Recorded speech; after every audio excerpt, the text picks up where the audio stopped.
Hi everyone, this is Kirti Sethi, your ecobiz teacher. तो आज जो टॉपिक हम स्टार्ट करेंगे that is official reserve transaction. ये बैलेंस ऑफ पेमेंट चैप्टर का लास्ट टॉपिक है आपका। चलिए स्टार्ट करते हैं ऑफिशियल रिजर्व ट्रांजैक्शन से। तो सबसे पहले समझते हैं ऑफिशियल रिजर्व ट्रांजैक्शन से पहले कुछ टर्म्स, ठीक है, ताकि ये टॉपिक आपको और क्लियर हो जाए।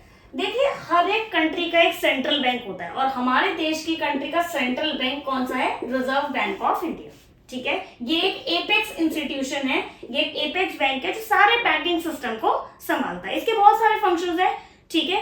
इसका एक फंक्शन जो बहुत इंपॉर्टेंट है, जितनी भी फॉरेन करेंसी होती है, जितना भी आपके फॉरेन एक्सचेंज होते हैं। अब फॉरेन एक्सचेंज क्या होता है? क्वेश्चन आता है कि व्हाट इज फॉरेन एक्सचेंज। हमारी करेंसी क्या है? हमारी करेंसी है रुपया, ठीक है, रुपीज। तो रुपीज को छोड़ के जितनी भी करेंसी है वो आपकी फॉरेन एक्सचेंज है। रुपीज क्या है? हमारी डोमेस्टिक करेंसी है। डोमेस्टिक करेंसी को छोड़ के आपके पास जितनी भी करेंसी है वो आपकी फॉरेन एक्सचेंज में आती है, ठीक है। अब इस फॉरेन एक्सचेंज को कौन संभालता है? उसको मैनेज करने के लिए कोई ना कोई तो चाहिए ना। उसको मैनेज करता है रिजर्व बैंक ऑफ इंडिया। इसी वजह से इसे कस्टडियन ऑफ फॉरेन एक्सचेंज भी कहते हैं। Custodian of foreign exchange. इसे कस्टडियन ऑफ फॉरेन एक्सचेंज क्यों कहते हैं? बिकॉज जितनी भी फॉरेन करेंसी है इंक्रीज हो रही है या डिक्रीज हो रही है, वो सब मैनेज कौन करता है? उसको देखरेख करने वाला कौन है? Reserve bank of India. तो रिजर्व बैंक ऑफ इंडिया का मेन फंक्शन एक ये भी है कि जितनी भी फॉरेन करेंसी है उसको वो मैनेज करता है, ठीक है। तो जो हमारा रिजर्व बैंक ऑफ इंडिया है वो एक ऐसा एक अकाउंट प्रिपेयर करता है और उस अकाउंट का नाम है official reserve account.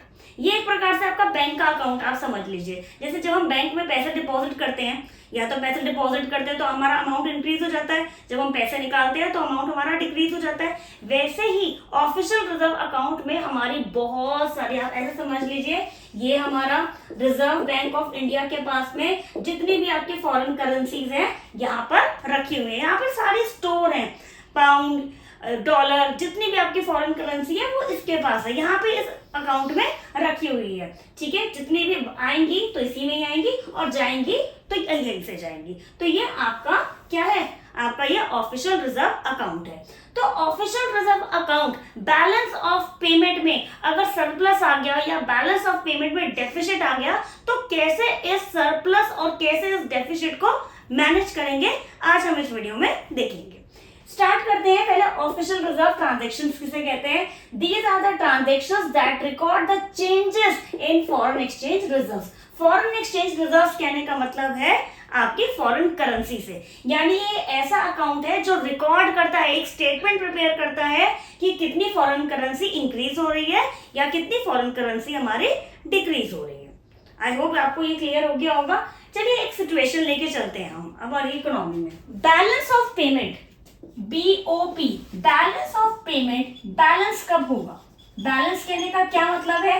Balance of payment में इक्विलिब्रियम कब आएगा? बैलेंस ऑफ पेमेंट में इक्विलिब्रियम तब आता है जब करंट अकाउंट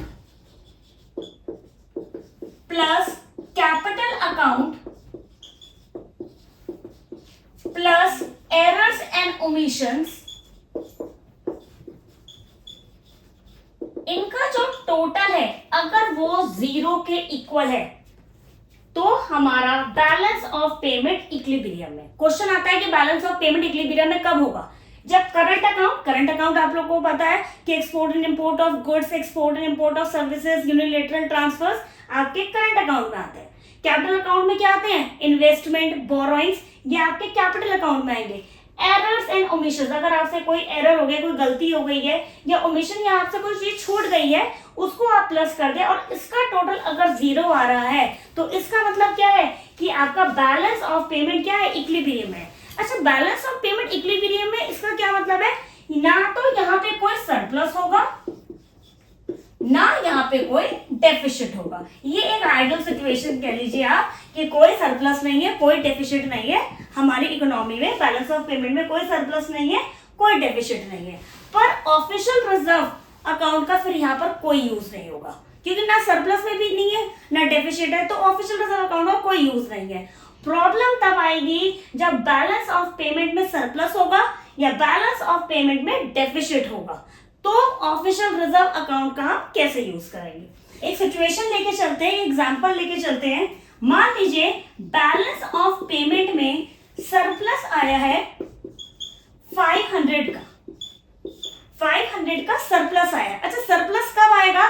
जब क्रेडिट साइड का टोटल ज्यादा होगा as compare to debit side, तभी तो सरप्लस आएगा। सरप्लस कब आता है बैलेंस ऑफ पेमेंट में? जब क्रेडिट साइड का टोटल ज्यादा है और डेबिट साइड का टोटल कम है, यानी कि इनफ्लो ज्यादा हुआ है और आउटफ्लो कम हुआ है। तो अब क्या करेंगे, जैसे कि बैलेंस ऑफ पेमेंट में सरप्लस आया है 500 और हमें क्या लेकर आना है? हमें तो जीरो चाहिए, हमें फिगर जीरो चाहिए, पर ये तो 500 का सरप्लस बच रहा है। अब हम क्या करें? जो हमारा रिजर्व बैंक ऑफ इंडिया है, इसके पास क्या रखा हुआ है? इसके पास रखी है बहुत सारी फॉरेन करेंसी। इसके पास क्या रखी हुई है? बहुत सारी फॉरेन करेंसी रखी हुई है, ठीक है। अब ये 500 पॉजिटिव है, मुझे जीरो लाने के लिए मुझे क्या करना पड़ेगा? -500 करना पड़ेगा, तब ये जीरो आ जाएगा ना।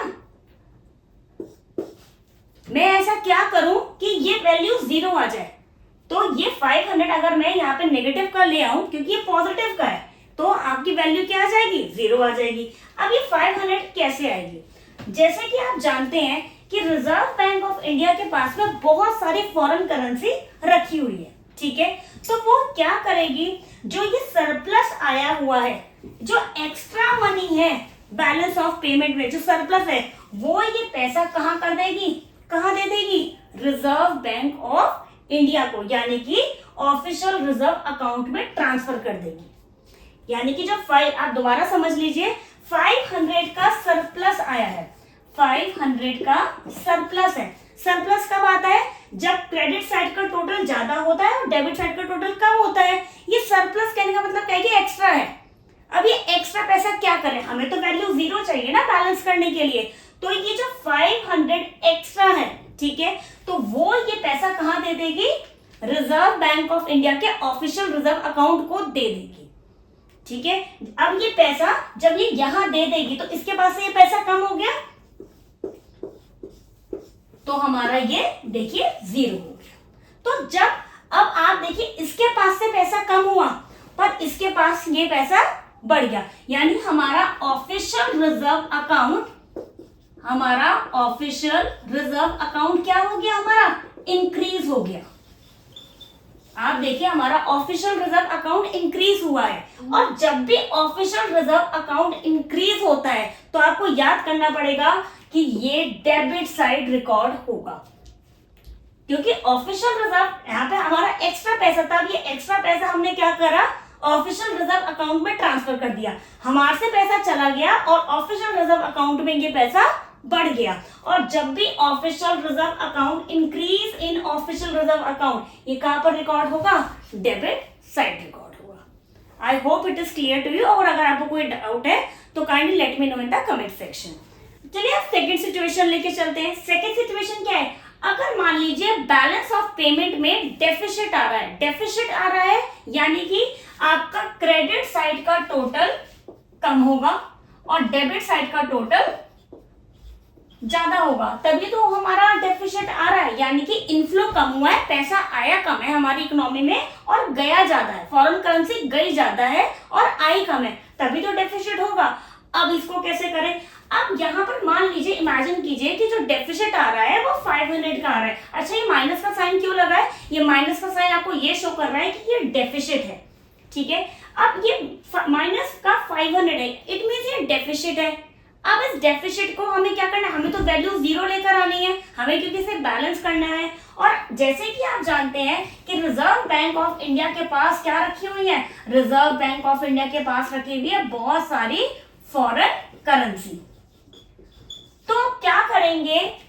हमें जीरो लाना है, तो यहाँ पर जितनी भी आपकी जो फॉरेन करेंसी रखी हुई है वो हम यहाँ पर ले आएंगे।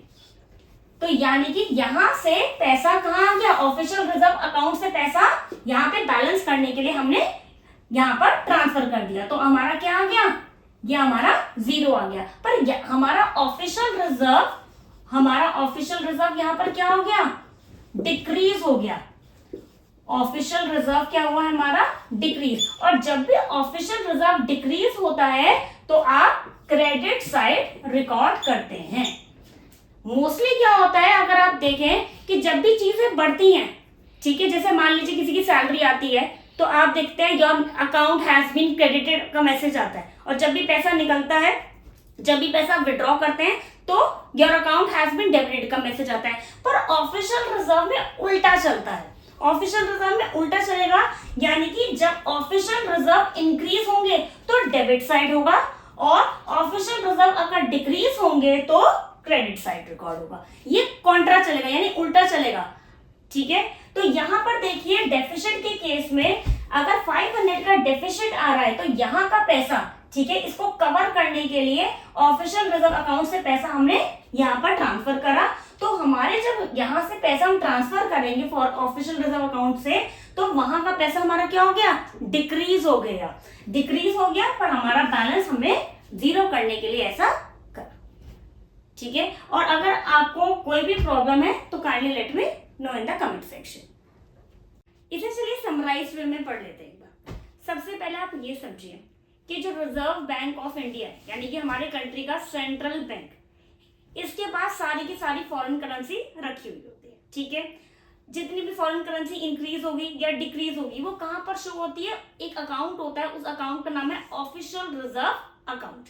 अब जितनी भी ट्रांजेक्शन्स हैं फॉरेन करेंसी से रिलेटेड वो आपके ऑफिशियल रिजर्व अकाउंट में रिकॉर्ड होगी। तो यानी बैलेंस ऑफ पेमेंट में इक्विलिब्रियम कब आता है, बैलेंस ऑफ पेमेंट में इक्विलिब्रियम आता है जब करंट अकाउंट का टोटल, कैपिटल अकाउंट का टोटल और एरर्स, यानी कि अगर आपने कोई गलती करी है, ओमिशन यानी कि अगर आपसे कुछ छूट गया है, अगर उसका टोटल जीरो आ रहा है तो बैलेंस ऑफ पेमेंट इक्विलिब्रियम में।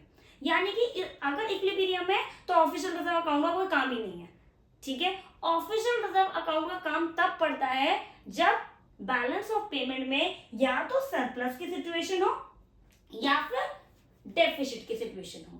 अगर सरप्लस की सिचुएशन है, सरप्लस कब होगा, सरप्लस तब होता है जब क्रेडिट साइड का टोटल ज्यादा होगा और डेबिट साइड का टोटल कम होगा, ठीक है। यानी कि इनफ्लो ज्यादा हुआ है, पैसा आया ज्यादा है, फॉरेन करेंसी आई ज्यादा है और गई कम है, ठीक है।